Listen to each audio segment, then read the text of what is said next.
ប្រញាប់អីក៏ប្រញាប់យ៉ាងនេះផ្លូវស្របបែរជាមិនជីទៅជីបញ្ច្រាស់គេបញ្ច្រាស់ឯងអោលោកអើយលោកក្រុមហ៊ុនវិរៈបន្ថែមដឹកអ្នកដំណើរដោយមានរថយន្តមួយគ្រឿងបើកបញ្ច្រាស់ទិសមិនបើកផ្លូវស្របទេបងប្អូនប្រិមិត្តក្នុងលបឿនលឿនមែនតើបាទមិនដឹងថាតើគាត់បញ្ច្រាស់នេះប្រញាប់ទៅណានោះទេហើយមិនត្រឹមតែរថយន្តមួយគ្រឿងនេះនោះទេឃើញថាមានរថយន្តមួយគ្រឿងបន្ថែមទៀតរត់បញ្ច្រាស់ពីក្រោយផងដែរយើងឆ្ងល់ថាតើហេតុអីបានជាផ្លូវស្របមិនជីតើលោកប្រញាប់ទៅណាហើយប្រញាប់ហោះដឹកភ្ញៀវឲ្យដល់គោលដៅភ្លាមឬក៏បែបណាឬក៏មានអ្នកនៅក្នុងឡាននោះប្រញាប់ទាន់ហន់ទៅដល់គោលដៅភ្លាមឬក៏យ៉ាងម៉េច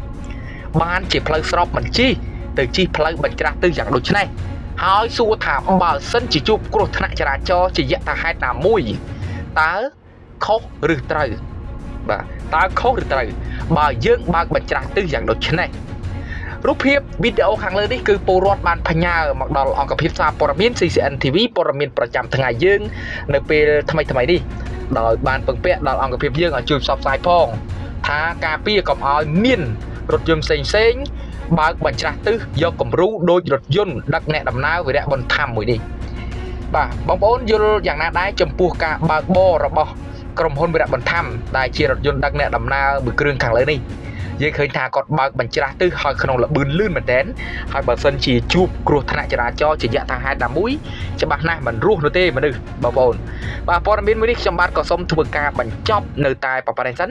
បើសិនជាមានព័ត៌មានអ្វីផ្សេងខ្ញុំបាទនឹងធ្វើការអាប់ដេតទៅលើ page អង្គភាពសារព័ត៌មាន CCN TV ព័ត៌មានប្រចាំថ្ងៃអត្ថាធិប្បាយដែលខ្ញុំបាទមាសសារ៉ាក៏សូមអរគុណនិងសូមគោរពលា